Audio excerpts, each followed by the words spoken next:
Bonjour et bienvenue à ce culte ce matin. C'est mieux comme ça? C'est bon, les micros sont en route? Oui? Alors bienvenue, c'est une joie de vous retrouver tous aujourd'hui. C'est un jour un peu spécial parce que c'est la fête des moissons. C'est vrai que ce n'est pas quelque chose que l'on fait tous les jours et on va dire mais les moissons c'est déjà terminé. Mais regardez, j'espère que la caméra peut montrer toutes ces belles couleurs et toute la variété que nous avons ici ce matin. Un grand merci pour ce partage, pour ce que vous avez apporté. Merci beaucoup. Nous avons aussi des nouvelles personnes, je crois, dans la salle ce matin. Alors, je vous invite, si vous êtes d'accord, de vous lever. Alors, qui est nouveau? J'ai vu une personne, en tout cas, pour sûr. Bon, je vous respecte. Et ensuite, voilà, nous avons quand même le major Bernard Fournel qui est là. Il n'est pas nouveau pour nous, mais il revient ce matin. Il a été à Paris cette semaine. Et donc, vous pourrez tous aller le voir après le culte. En tout cas, voilà, c'est une joie de vous voir en tout cas. Alors, c'était normalement noté un culte de famille. Vous savez, pour un culte de famille, habituellement, je change toutes les chaises, on se met ensemble et on se voit. Mais à cause de cela, je me suis dit que ce serait aussi sympa de voir ce qui se passe devant. Alors, je vais vous inviter juste maintenant à vous retourner, à vous regarder, à vous dire bonjour. Et comme ça, là, au moins, vous saurez qui est à côté de vous, derrière vous, devant vous. Là, c'est la jeunesse.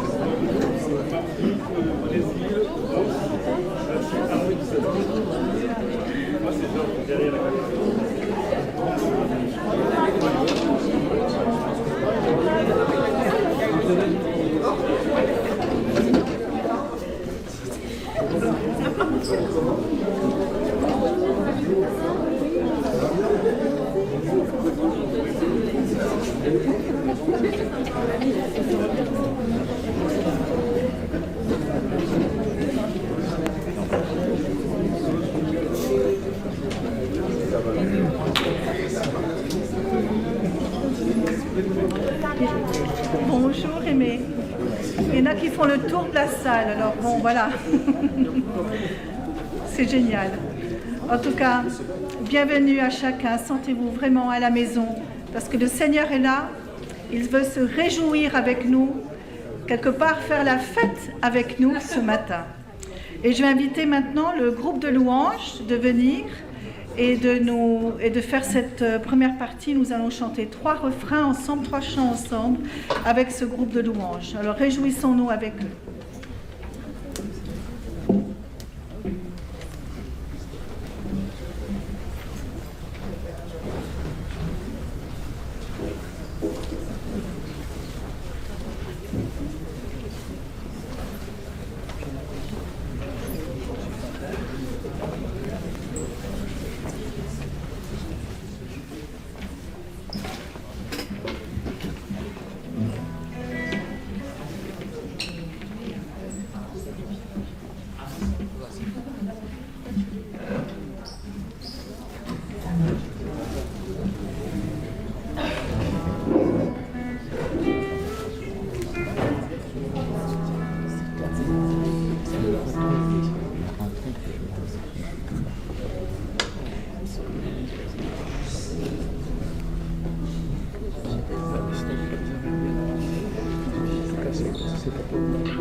C'est pour rendre grâce à Dieu, lui dire tous ses bienfaits sont très bien pour nous et le remercier pour tout ce qu'il fait.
le miracle de la vie et de la croissance, pour l'odeur des fleurs, des légumes frais et un matin d'automne, pour le goût des pommes croustillantes et du porridge chaud, pour le son des ruisseaux, de Mozart et de la cour de récréation, pour la sensation de la soupe chaude, du velours doux et des bras aimants.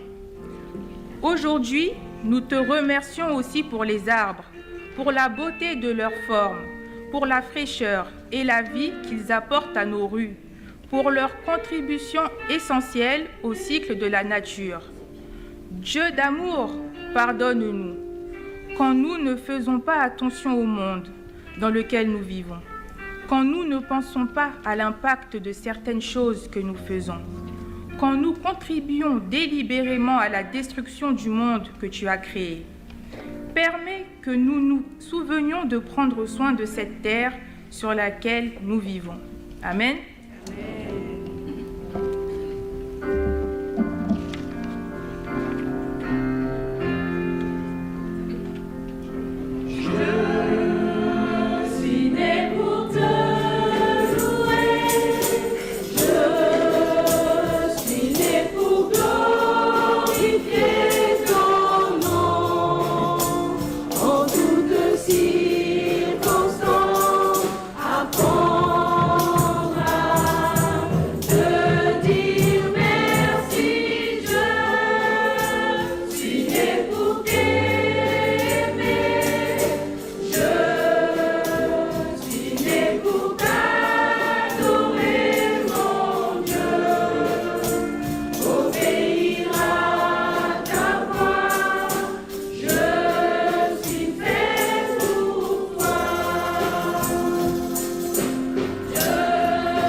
Voilà des paroles qui montrent notre reconnaissance ce matin, notre reconnaissance au Seigneur, mais aussi notre reconnaissance pour ce qu'il nous offre jour après jour.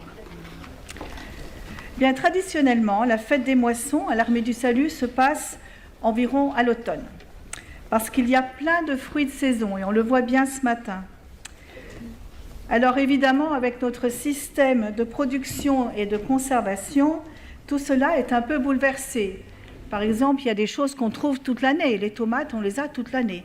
Je ne dis pas qu'elles sont toujours aussi bonnes que quand elles sont en saison. Voilà. Et les fermes sont un peu loin des lilas. Je ne crois pas qu'il y ait de ferme dans le coin, peut-être, mais je n'en connais pas. Mais ce matin, donc, nous avons quelques signes qui nous montrent bien que, voilà, la saison de l'automne et même si on approche vers l'hiver, nous apporte encore de belles choses. Et d'ailleurs, s'il y a des personnes dans la salle qui ont encore leur sac plein de ce qu'ils ont apporté, n'hésitez pas à les apporter maintenant pour qu'on puisse tous en profiter. N'ayez pas peur. Alors, je vais voir si les enfants... Bon, on était un culte de famille normalement, alors je vais voir si les enfants sont prêts à venir me voir. Ça ne va pas être long, j'ai deux, trois questions à vous poser. Par exemple, alors qui est-ce qui va venir m'aider quand même? Allez, tu viens? Vous venez les filles? Allez, venez. Puis d'autres encore, ceux qui veulent venir. Ce n'est pas des questions difficiles, c'est tout bête, mais c'est pour nous montrer un peu la variété de ce qu'on trouve ici. Alors par exemple, est-ce que vous pouvez me nommer quelque chose qui pousse dans la terre? Alors, qu'est-ce qu'il y a là qui pousse dans la terre? Les carottes. Ouais, les carottes. Les carottes. Ensuite, un fruit qui pousse sur un arbre. Là, il y en a plusieurs, donc je vous laisse chacun me montrer un fruit. Une pomme, oui. Qu'est-ce que tu vois là? Les mangues, les papayes, oui. La papaye, les mangues. Qu'est-ce qu'il y a encore? Les bananes, oui. Oui, les oranges, oui. Hier, je disais à Patrick, je suis quand même étonnée de penser que des pamplemousses poussent sur des arbres. C'est quand même lourd, un pamplemousse, hein? Même une orange, d'ailleurs, quand elle est bien juteuse. Alors, de quel continent pensez-vous que les tomates sont-elles originaires? D'où viennent-elles, les tomates? Est-ce qu'il y a Vous savez qu'on est gâté par tellement de choix de nos jours. Mais autrefois, il y avait des choses qu'on ne connaissait pas parce qu'ils venaient d'ailleurs. Alors, on va essayer de voir. Est-ce qu'il y en a ce matin? J'en vois pas, je crois. J'en ai parlé tout à l'heure. Par exemple, les tomates. Alors, c'est pas moi, j'ai été chercher. Hein. Mais apparemment, elles viennent d'Amérique du Sud, les tomates. Et par exemple, encore un autre. Oui, autre chose qui vient d'Amérique du Sud, mais là, je crois que j'en vois pas, c'est les pommes de terre. D'ailleurs, je crois que là-bas, dans ces pays, il y a pas mal de variétés de pommes de terre. Bon, ici aussi, mais bon, voilà. Alors, nommez-moi un aliment qui pousse dans une cosse. Vous savez, il y a une cosse comme ça, souvent c'est long, pas toujours, et dedans, il y a des choses. Qu'est-ce qu'on a, par exemple, qui pousse comme ça? On ne les voit pas souvent, sauf si on a un jardin. Mais ça, on n'a pas tous des jardins en région parisienne. Par exemple, les petits pois. Vous avez déjà vu les petits pois dans une cosse? On les voit dans les boîtes, on les voit en congelé, mais ils sont sortis de leur cosse, ils ne sont pas à l'intérieur. Et je pense aussi que les fèves, par exemple. Les fèves, je ne sais pas si vous connaissez les fèves, elles poussent aussi dans une cosse. Voilà. Et donc, quand on les a frais, il faut les sortir de la cosse pour pouvoir les manger. Si c'était des fèves, Patrick me dirait on peut aussi manger la cosse. Hein, donc, et on peut manger de tout. Alors, nommez-moi un aliment que l'on trouve dans les ruches. Alors, il n'y en a pas là. On a autre chose. Qu'est-ce qu'on trouve dans les ruches, à part les abeilles? Le miel. Oui, c'est ça. Et est-ce que vous saviez qu'un épi de blé... Vous connaissez un épi de blé? Vous avez vu des épis de blé dans les champs, hein, avec toutes ces graines dessus? Vous savez qu'un épi de blé se multiplie et c'est incroyable le nombre d'épis qu'il va donner, qu'un seul épi de blé va donner. C'est intéressant de savoir ça quand même, comme les choses peuvent se multiplier et d'où l'importance de prendre soin de ce que nous avons pour qu'ils puissent continuer à se multiplier. Et puis, ah oui, celui-là, de quel pays viennent les hamburgers? Les hamburgers, je ne sais pas comment vous dites ça. Alors, on pense toujours que c'est les États-Unis. Ah, l'Allemagne, oui. Qui est-ce qui a dit l'Allemagne? Charlène? Et d'où vient le lait? Parce que souvent, on voit le lait en boîte. D'où vient le lait? Des vaches, mais bien sûr. Vous savez, il y a une île qui s'appelle l'île Sainte-Hélène, d'ailleurs là où est mort Napoléon. Et on est allé une fois sur cette île. Et bien, il n'y avait que du lait en boîte. Ils n'ont pas de vaches. Alors, je me dis toujours, mais comment les enfants savent d'où vient le lait? Parce qu'ils ne voient pas de vaches. Ils doivent les voir en image, mais il n'y en a pas sur le... Enfin, peut-être qu'il y en a un ou deux, mais pas assez pour faire du lait pour tout le monde. Voilà, merci beaucoup pour votre aide. C'est sympa, merci bien. Eh bien, il y a quelques années, ça devait être vers 2014, je suis retournée pour une rencontre pour traduire une rencontre qui parlait des projets, tous les projets, les responsables de projets francophones en Afrique se retrouvaient à Kinshasa. Et on est allé faire des visites pour voir un peu des projets qui se faisaient. Et voilà que j'ai appris à connaître un arbre dont je n'avais jamais entendu parler. Et il est dit que cet arbre est comme un supermarché. Parce que, et je ne sais pas, est-ce que certains vous connaissez cet arbre? C'est un arbre qui s'appelle le moringa. Moringa. Ça vous dit quelque chose? Mais vous connaissez, moi je ne connais pas. Je connaissais le bananier, le manguier, le papaye, le machin, mais je ne connaissais pas le moringa. Eh bien, j'ai réalisé que cet arbre, il vous offre de tout. Aussi bien de quoi manger, aussi bien de quoi vous soigner. Qu'est-ce qu'il fait encore? Oui, il purifie l'eau. Voilà, les graines purifient l'eau. Et ensuite, qu'est-ce qu'il y a encore? De médicaments. Vous savez, j'ai trouvé ça en Angleterre et bien sûr, j'ai tout de suite acheté. C'est une crème pour les mains à base de moringa. Donc, tout simplement pour vous montrer que, voilà, on peut le trouver partout. Et je l'ai mis là, aujourd'hui. Là, c'est les graines et puis les petits plants, parce que ça pousse très, très vite. Alors, c'est bien utilisé. Et là, vous avez l'arbre grand. Cet arbre-là, vous savez, quelque temps avant qu'on prenne la photo, la personne qui avait ça sur cet arbre, sur cette propriété, ne savait pas qu'elle avait cet arbre, que cet arbre était si utile. Il voyait les cosses, il y a aussi justement des genres de cosses dans lesquelles se trouvent les graines, mais il ne savait pas. Donc ça montre aussi qu'on ne sait pas toujours tout ce qu'on a, toutes les choses qu'on a autour de nous. Et on ne reconnaît pas toujours non plus tout ce que le Seigneur nous donne, c'est vrai. Et on considère souvent les choses pour acquis. Elles sont là, on les accepte, mais on ne réfléchit pas toujours. Et nous sommes parfois un peu exigeants. Mais comme nous le savons tous, les ressources du monde ne sont pas partagées de manière équitable. Il existe des inégalités. Et pourtant, si ces ressources étaient partagées, cela ferait certainement une différence. Même pas besoin d'aller loin, même autour de nous. Et c'est ce que nous allons faire avec ces choses-là. Nous allons les partager. Alors cela nous rappelle aussi l'importance d'accepter des limites, au lieu d'en vouloir toujours plus. C'est un peu notre tendance, on en veut toujours plus. Sinon, le changement climatique continuera à se produire. L'injustice aussi.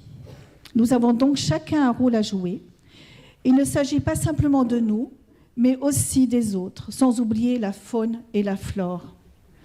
On parle aussi de surconsommation de nos jours. On entend souvent ce mot-là, parce que nous avons tendance à faire cela. Et pourtant, nos ressources, elles sont limitées. Et j'avais vraiment le désir de vous en parler, parce que je crois vraiment qu'on doit tous prendre cela à cœur aujourd'hui, dès aujourd'hui. Nous sommes aussi généralement plus déconnectés du monde naturel et de ses rythmes que jamais auparavant. C'est vrai qu'en habitant en ville, on n'a pas beaucoup de nature autour de nous. Il y a bien des choses dont on ne peut pas un peu profiter, se faire du bien, mais c'est vrai qu'on doit prendre tout cela en considération. Et pour ceux qui ont un jardin, peut-être essayez-vous chaque année de planter des graines, et d'une année à l'autre, le résultat n'est pas le même. Nous, on en a fait l'expérience, soit on en a trop, soit ça ne marche pas. Ou soit, bien sûr, les oiseaux arrivent et se servent, les écureuils aussi. On réalise bien que ce n'est pas toujours facile de planter et de récolter. Bien, ce matin, par exemple, nous avons des pots de confiture de coin, là, que vous pourrez acheter à la fin du culte. C'est de la gelée de coin, c'est excellent. Mais ils viennent d'un jardin où il y a comment on dit, l'arbre cognacier, que j'ai du mal à dire. Et cette personne a préparé des confitures pour nous aujourd'hui. Bon, vous connaissez, c'est Jacqueline Fiva. Elle a un cognacier dans son jardin. Voilà. Mais une belle manière de partager ce qu'elle a reçu avec nous. Eh bien, il y a Martin Luther King qui a dit que un jour, il a dit comme cela: « Ce matin, avant d'avoir fini de manger votre petit déjeuner, vous allez dépendre de la moitié du monde. » Est-ce que vous comprenez pourquoi il a dit ça? Parce que quand on réfléchit bien, quand on met quelque chose dans notre assiette, eh bien, on n'a pas été dans le jardin le chercher, bien souvent, des personnes avant nous ont travaillé pour que nous puissions avoir quelque chose dans notre assiette. Et c'est important de penser à ces personnes. Et bien souvent, des personnes qui elles-mêmes ont du mal à voir le lendemain, parce que, elles travaillent dur et ce n'est pas facile. Et dans le livre de la Genèse, il est dit, au chapitre 8, 22, « Tant que la terre durera », c'est Dieu qui dit cela après le déluge, « Tant que la terre durera, semailles et moissons, chaleur et froidure, été et hiver, jour et nuit ne cesseront jamais. » C'est une belle promesse de Dieu pour chacun d'entre nous. Et nous sommes invités à prendre soin de notre terre, comme je l'ai dit, à être de bons intendants de la création. Nous sommes tous concernés, petits et grands. Alors j'ai envie de vous dire, qu'est-ce qu'on fait? Qu'est-ce que vous faites pour cela? Voilà, je vais arrêter là pour l'instant.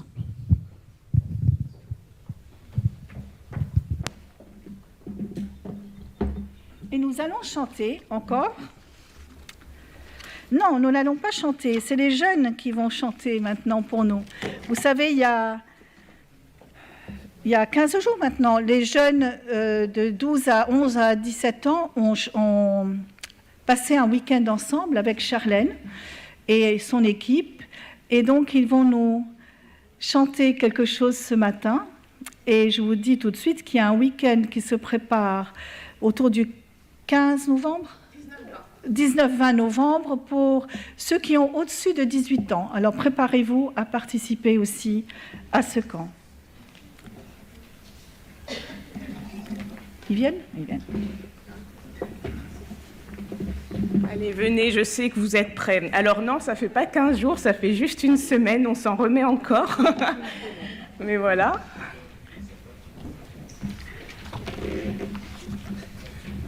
Je suis contente parce qu'au début du culte, on ne sait jamais combien seront là. Et en fait, ils sont quasiment tous là. Alors, est-ce que vous aurez un résumé aujourd'hui ? Non. Soyez patients parce que les jeunes eux-mêmes ont demandé à faire un exposé de compte-rendu de leur séjour avec ils m'ont promis des montages vidéo, photos. Vous savez, maintenant, ils manipulent tout ça avec les téléphones, etc. Donc, ils prépareront ça et on aura quelque chose début novembre, je pense. Et voilà, le temps de préparer et que tout le monde se mette d'accord sur ce qu'on diffuse ou ne diffuse pas, on sera prêt pour ce jour-là. Mais aujourd'hui, on veut vous présenter un chant. Alors, on l'a juste chantonné, on ne l'a pas répété comme une chorale, hein, donc il y aura des imperfections, mais on n'est jamais imparfait quand on loue Dieu, donc du coup, voilà, on est là pour louer Dieu tous ensemble. Et le message de cette chanson, c'est de dire qu'on est une génération qui danse, qui loue, qui crie, qui veut dire sa joie d'être dans le Seigneur, sa joie de ce que la joie que l'on a de ce que le Seigneur fait pour nous. Et j'attends de vous que vous soyez vraiment... Oh, il sourit déjà, c'est déjà bien. Vous avez les paroles, mais en même temps, je sais que vous le connaissez déjà presque par cœur. Alors, est-ce que ça vaut vraiment le coup ?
qui crie, criant à cause des merveilles de ta grâce, des merveilles de ta grâce. Allez, qui danse, allez.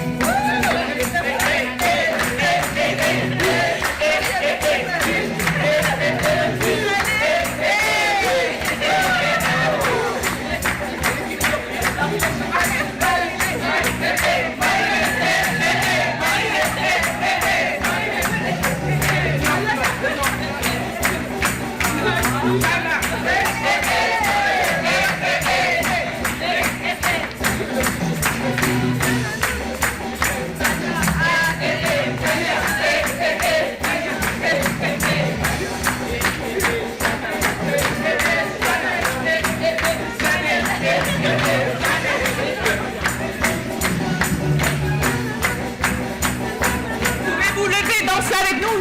Levez-vous.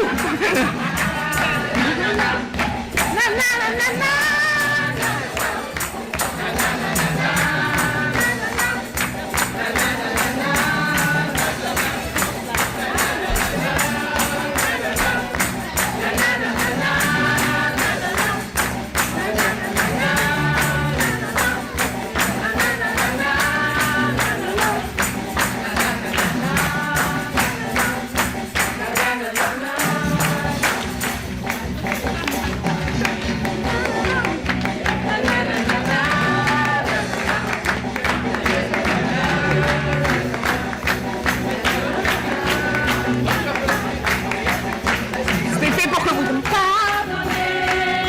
Sont débordants de joie, nous t'avons vu, Seigneur. Nos cœurs ne peuvent se taire, nous serons une génération qui dansons à cause des merveilles de ta grâce, des merveilles de ta grâce. Nous serons une génération qui crie, criant à cause des merveilles de ta grâce, des merveilles de ta grâce. Vous voyez, les jeunes se sont levés. Ils se lèvent pour le Seigneur. Alors, je vous confie une mission. S'il vous plaît, parents, amis, accompagnez-les dans ce cheminement avec le Seigneur. Merci. Merci René. Ils ont aimé leur week-end.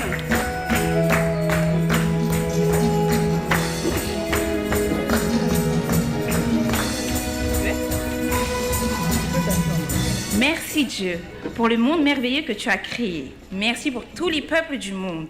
Merci pour tous les animaux et les créatures vivantes. Merci pour toutes les plantes et les choses que nous pouvons manger. Aide-nous, Seigneur, à prendre soin de ton monde et tout ce qu'il contient. Aide-nous à partager ce que nous avons et à penser à ceux qui n'ont pas autant que nous. Et bénis-nous ainsi que nos familles de ton amour aujourd'hui et toujours. Amen. Merci.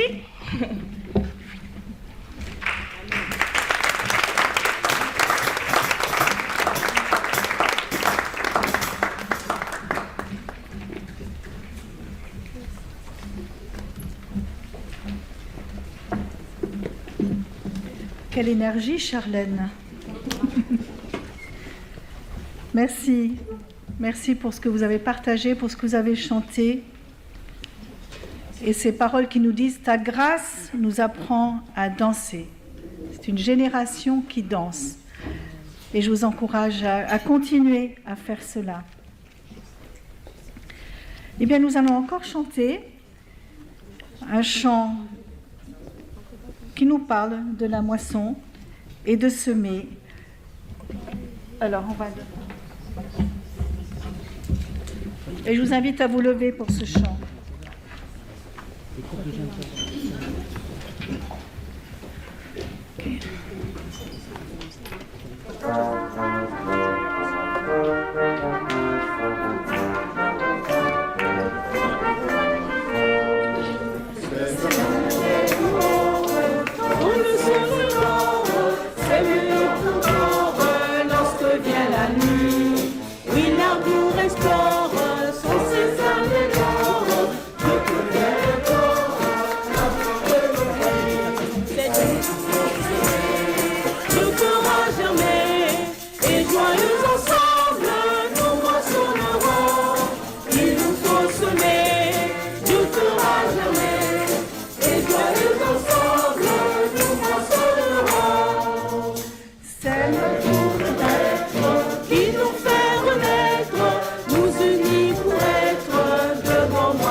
Merci, veuillez prendre place. Alors pourquoi dire merci? Alors juste une pause. Les enfants, si vous voulez, peut-être qu'ils sont déjà là-bas. En tout cas, n'hésitez pas, je vous invite à faire un dessin, une carte ou quelque chose pour dire merci à quelqu'un. Mais j'ai l'impression qu'ils sont partis. Il y a les jeunes soldats aujourd'hui, d'accord. Donc, s'il y a d'autres enfants qui se sentent enfants, qui ont envie de dessiner et dire merci à quelqu'un, vous pouvez le faire aussi. Dire merci à Dieu, être reconnaissant pour ce que la nature produit pour notre bien-être et notre plaisir. Ce n'est pas nouveau. On suit en cela ce que le peuple d'Israël était invité à faire. Que faisait-il? Il offrait les prémices, c'est-à-dire les premiers fruits, les premiers animaux de la récolte à Dieu. Par exemple, dans l'Exode, il nous est dit « Tu apporteras à la maison de l'Éternel, ton Dieu, les prémices des premiers fruits de la terre. » Et si on regarde les psaumes, on retrouve aussi plein de louanges pour notre Dieu créateur et sa création. Par exemple, au psaume 145, « Le Seigneur est bon pour tous, son amour ou bien sa compassion s'étend à tous ceux qu'il a créés. » Je dis bien à tous ceux qu'il a créés. Alors nous sommes invités encore aujourd'hui à dire merci pour ses bienfaits envers nous. Le reconnaître comme l'auteur et le propriétaire, et nous en sommes les bénéficiaires. On doit reconnaître que ce n'est pas toujours facile de dire merci. Lorsque mon champ est inondé, lorsque le soleil brûle mes récoltes, ou les insectes les attaquent, lorsque l'hiver est dur, lorsque j'ai faim et soif, et bien souvent, c'est Dieu que l'on blâme, alors qu'il n'a rien à voir avec cela. Et puis, on oublie si facilement de lui dire merci quand tout va bien. Est-ce qu'on peut dire merci pour rien, être reconnaissant pour rien? Quand le bénéfice est visible et réel, c'est facile, mais quand cela ne se voit pas, quand c'est dans la routine, quand il y a l'habitude, eh bien, c'est facile d'oublier de dire merci. Par exemple, un repas qui est tout prêt, tout chaud, une ampoule qui a été changée, des habits rangés dans l'armoire, une maison propre. Est-ce que dire merci doit obligatoirement avoir un objet? Pas toujours. De même qu'on peut offrir pour rien, on peut remercier pour rien, et ça fait du bien. Par exemple, j'avais noté, là, je pense aux enfants qui aiment dessiner. Vous savez, ils font des dessins et après, ils donnent leurs dessins parce qu'ils veulent faire plaisir. C'est un acte gratuit. Par exemple aussi, on pourrait dire « merci parce que tu es là », tout simplement. Dire merci non plus pour ce que tu fais, mais dire merci parce que tu es. Dire merci, oui, en tout temps, même pour les choses qu'on ne voit pas. Dire merci, c'est le genre de choses qu'il faut faire quand on y pense, sinon on prend le risque d'oublier. Alors, quelquefois, c'est difficile de dire merci. Et on peut oublier de le dire parfois. Pour nous-mêmes, il y a des tas de raisons de ne pas dire merci. Par exemple, on considère que ce que l'on reçoit est un dû. C'est normal, je fais mon boulot, j'en récolte donc le fruit. Ou bien je suis trop fière, je n'admets pas que j'ai besoin des autres. C'est humiliant de dire merci. Ou bien je suis tombée dans la routine. Ce que fait l'autre pour moi, je ne le vois plus à force de l'habitude. Ou bien j'oublie, tout simplement parce que je suis d'abord tournée sur moi-même. Ou bien, parfois, on dévalorise aussi ce que fait l'autre, parce que lui aussi fait son boulot. Il peut aussi arriver qu'on ait peur de dire merci, parce qu'on ne veut surtout pas déranger. où on ne veut pas mettre de l'affectivité dans ce que l'on fait. Eh bien, dans Luc, au chapitre 17 et les versets 11 à 19, il y a le récit de Jésus qui guérit 10 lépreux. Je suis sûre que vous connaissez cette histoire. Un Samaritain revient sur ses pas pour remercier Jésus de sa guérison. On ne sait pas pourquoi les autres n'ont pas fait de même, et Jésus lui-même s'interroge. Ces 10 hommes sont dans une grave détresse, une maladie maudite qui les exclut complètement de la communauté des hommes. Ils sont obligés de se mettre à distance et de vivre à distance. Et ils crient à Jésus, « Maître, prends pitié !» Et Jésus répond, « Allez vous montrer au sacrificateur, allez vous faire examiner par les prêtres. » Et en cheminant vers les prêtres, ils guérissent. Un d'eux sur 10, se voyant guéri, revint sur ses pas. Il se voit guéri, un seul parmi les 10. Il voit la guérison dont il bénéficie. Il la reconnaît. Et derrière cela, il identifie celui qui en est l'auteur.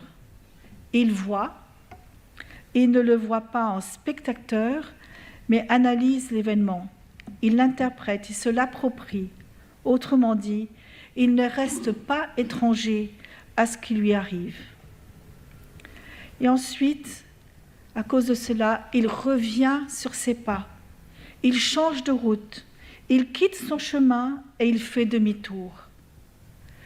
Il tournait le dos à Jésus et maintenant, il va à sa rencontre. Et puis il tombe aux pieds de Jésus. Il s'incline, il s'abaisse. Son attitude, son geste positionnent Jésus comme celui qui lui a fait du bien. Il place Jésus comme le maître, celui qui peut, celui qui pourvoit. Et il rend grâce. Il dit merci, il s'exprime, il est reconnaissant. Il rend grâce à Jésus. Et qu'est-ce que dit Jésus ? Il dit que cet homme donne gloire à Dieu. De rendre grâce à Jésus, on passe à donner gloire à Dieu. Lorsqu'on dit merci à Dieu, on lui donne gloire. Quand je dis merci à Jésus, je maintiens une relation vivante avec lui et garde un espace à la grâce pour agir. C'est ce que nous dit le texte. Le Samaritain bénéficiera d'une dernière parole que les 9 autres n'auront pas entendue. Va, ta foi t'a sauvé. Voici des hommes rejetés à cause de la maladie, ils étaient lépreux. En les guérissant, Jésus les rend à leur dignité d'homme. Peu importe qui ils sont, ce qu'ils ont fait, d'où ils viennent, ils sont réintégrés dans la communauté. Il s'agit pour eux de vivre pleinement cette réintégration. Mais pour les 9, il manque et il manquera toujours quelque chose.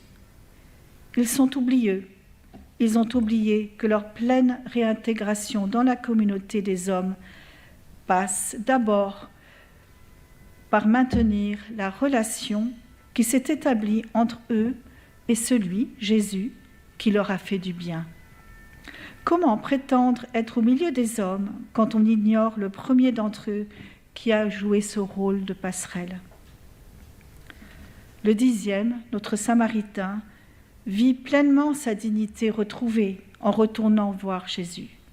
Il ne l'ignore pas, il ne l'exclut pas, il passe d'abord par lui, parce qu'il aura maintenu une relation avec Jésus, son bienfaiteur. Il aura de vraies relations avec les autres.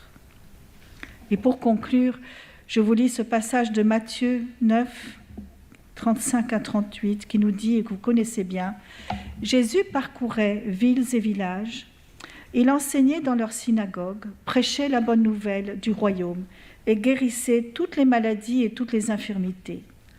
Son cœur fut rempli de pitié pour les foules qui voyaient, car ces gens étaient fatigués et découragés, comme un troupeau qui n'a pas de berger. Il dit alors à ses disciples, « La moisson à faire est grande, mais il y a peu d'ouvriers pour cela. Priez donc le propriétaire de la moisson d'envoyer davantage d'ouvriers pour la faire. » La saison de la moisson ne se produit pas seulement une fois par an, mais tout le temps. Chaque fois que nous recevons une bénédiction, nous faisons l'expérience de la moisson. Chaque jour compte dans notre relation avec Jésus. Garder une relation vivante nous conduit à devenir ses disciples. Encore aujourd'hui, nous sommes ses ouvriers pour aujourd'hui. Le passage ci-dessus nous enseigne que les récoltes que nous recevons chaque jour ne nous appartiennent pas, mais qu'elles appartiennent à Dieu, car il est le Seigneur de la moisson. Une fois que nous connaissons Dieu comme le Seigneur de la moisson, nous reconnaissons qu'il nous a donné des mains pour travailler, qu'il pourvoit à nos besoins et que notre famille est sa famille. Il nous donne ses bénédictions pour les partager et bénir les autres en retour. La vie, elle est faite de semailles et de récoltes. Amen.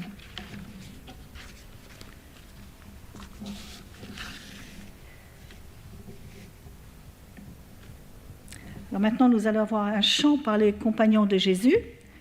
Et puis ensuite, ce sera les annonces et les offrandes.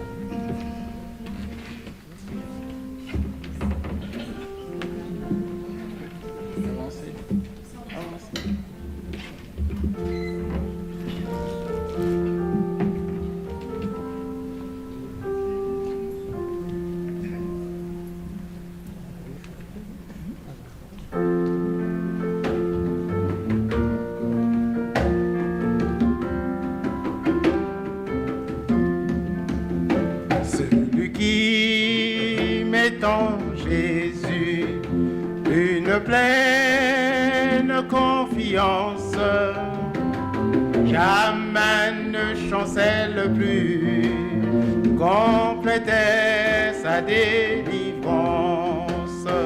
Celui qui met en Jésus une pleine confiance, jamais ne chancelle plus, complète sa délivrance par la foi.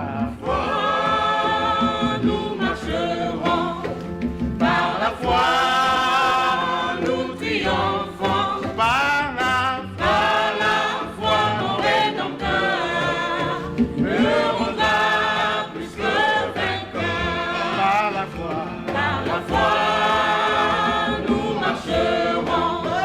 Par la foi, nous triomphons. Par la foi,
Satan veut te troubler, enlever ton espérance, ton passé te reprocher, que Christ soit ta délivrance, ton assurance.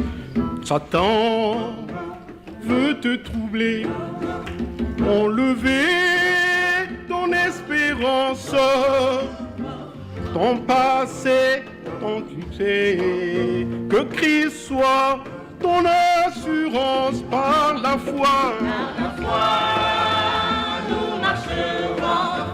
Par la foi, nous triomphons. Par la foi, mon Rédempteur me rendra plus que vainqueur. Par la foi, nous marcherons. Par la foi, nous triomphons. Par la foi, mon Rédempteur me rendra plus que vainqueur. Par la foi, nous marcherons. Par la foi, nous triomphons. Par la foi, mon Rédempteur me rendra plus que vainqueur.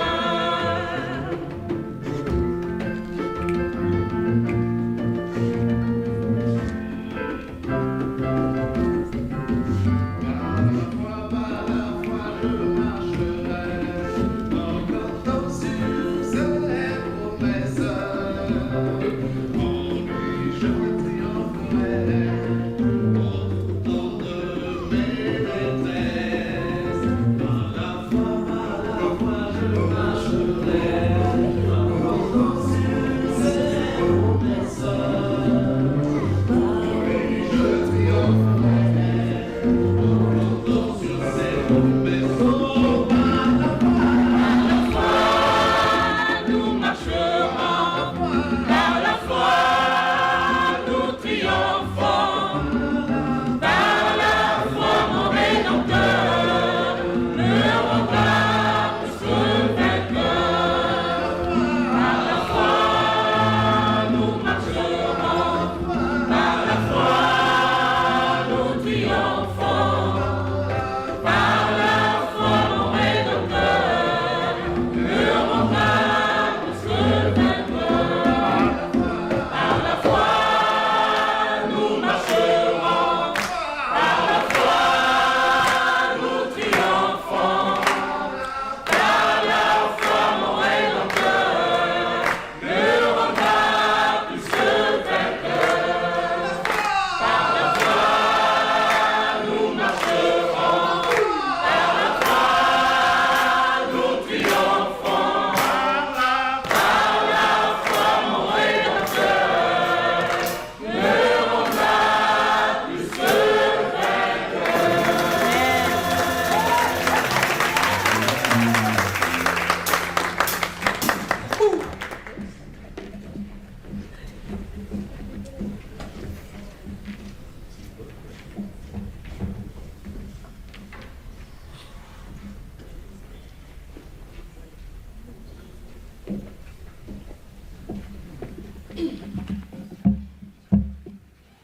Voilà, après cette confession de foi très tonique et sympathique, nous allons passer aux annonces. Alors avant tout, je voudrais souhaiter la bienvenue à ceux qui nous ont rejoints. Il y a un petit groupe de personnes qui est arrivé, je crois qu'ils ne parlent qu'anglais. Welcome. Voilà. Et puis, s'il y a d'autres personnes qui sont arrivées entre-temps et qui sont là pour une première fois, soyez également les bienvenus. Alors, je ne vais pas vous faire un pas de danse, hein, je pense que ça serait très ridicule de ma part, mais on veut quand même remercier les jeunes et surtout ceux qui les encadrent.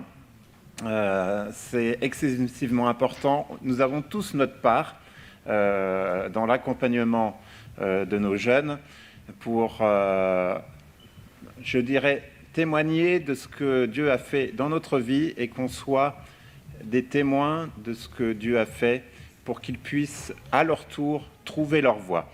Et je pense que c'est extrêmement important et on peut vraiment prier pour que notre témoignage soit vraiment un témoignage qui les incite à aller de l'avant.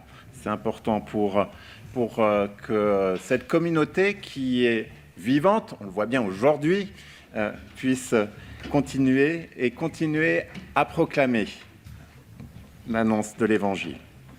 Alors, allons-y pour la semaine. Donc, après le culte, il y a la formation salutiste avec Paterne.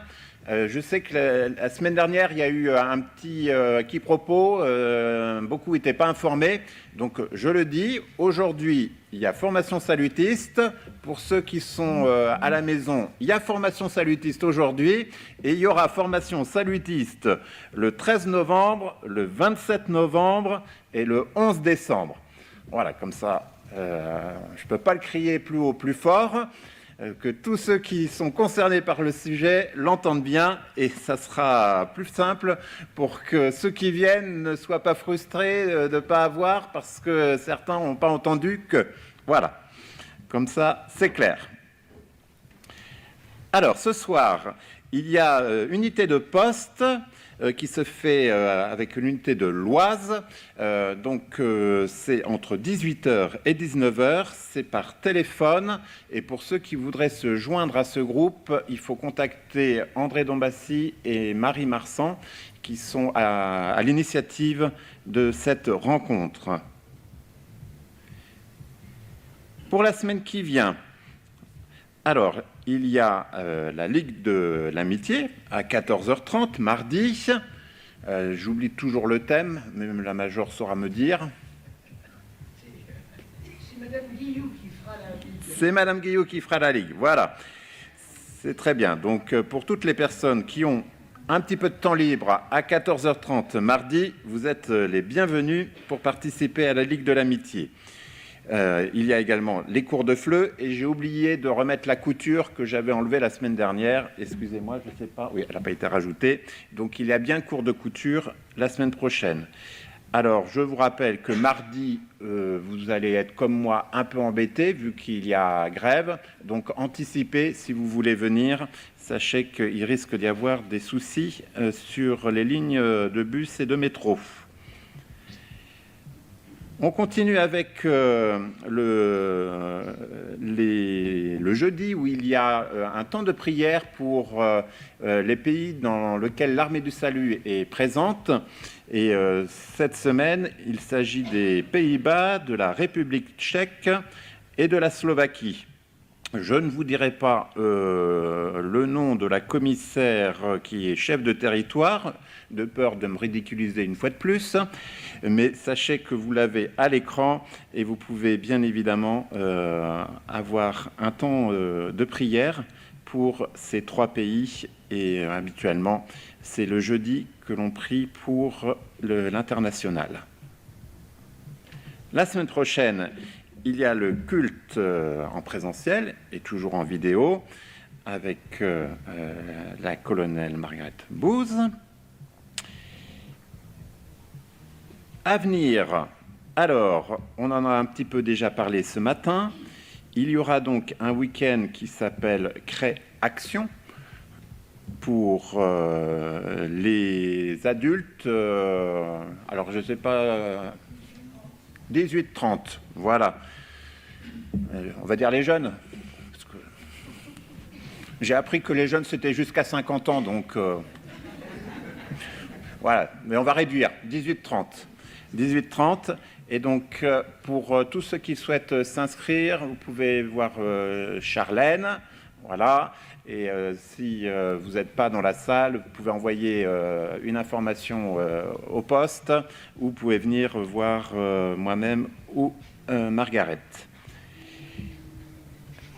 Hier, il y avait une conférence, et il y en aura une autre la semaine prochaine, samedi. Et donc, le thème de cette conférence sera « Histoire d'une révolte par la foi ». Donc c'est très bien parce qu'on reste avec la thématique du chant précédent. Et donc on va pouvoir en apprendre plus sur les Camisards ou la guerre des Cévennes.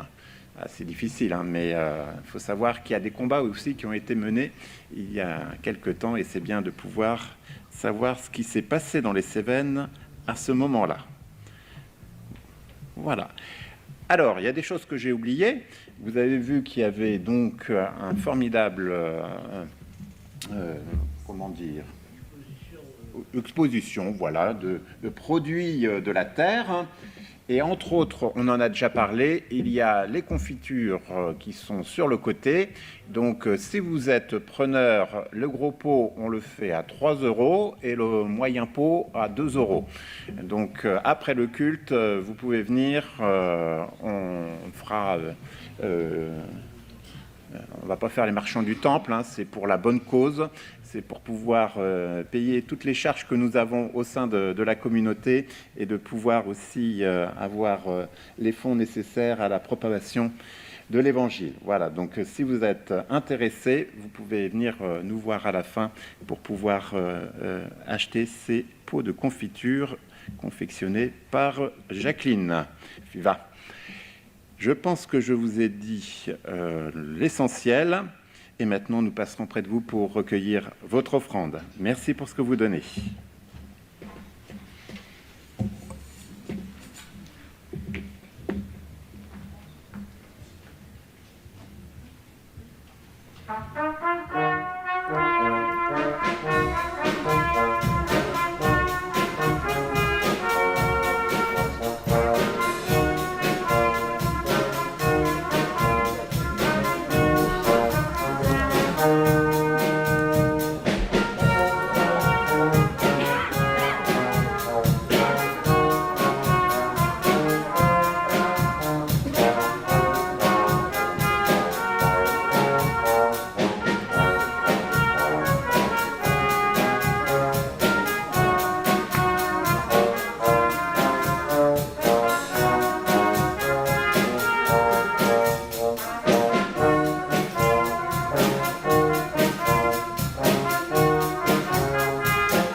Nous allons prier pour les offrandes.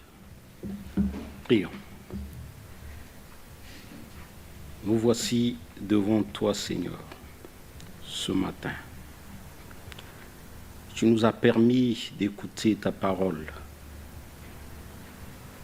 Tu nous as donné le temps de te louer, de te chanter, de te célébrer.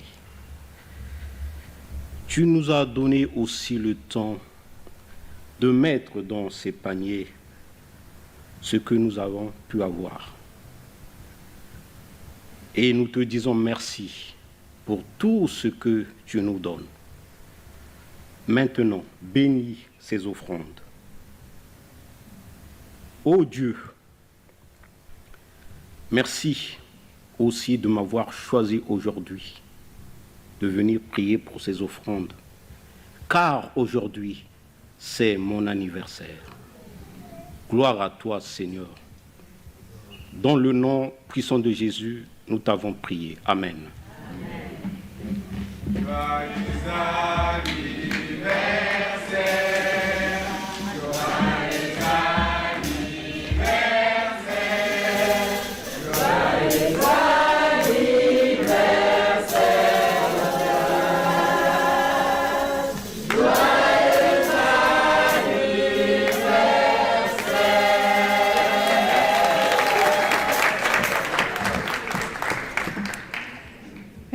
Eh bien, nous arrivons à la fin de notre culte et j'aimerais simplement vous partager cette bénédiction que l'on trouve dans 2 Thessaloniciens.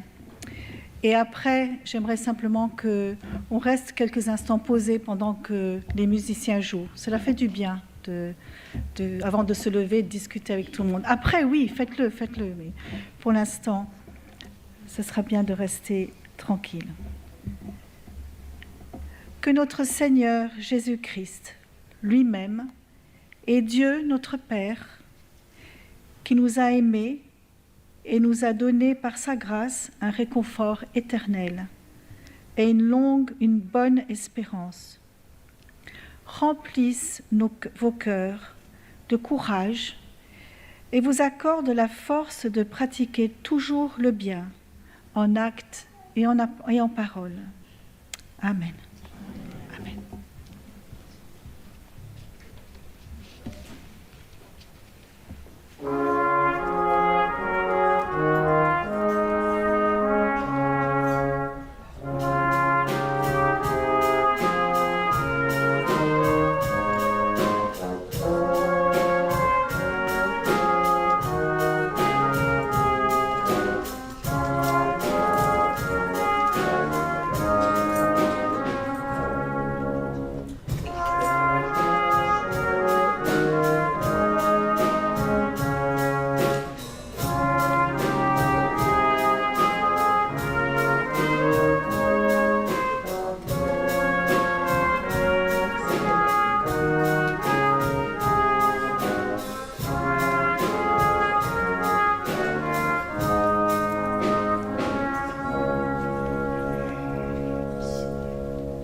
Et bon dimanche à chacun. Merci.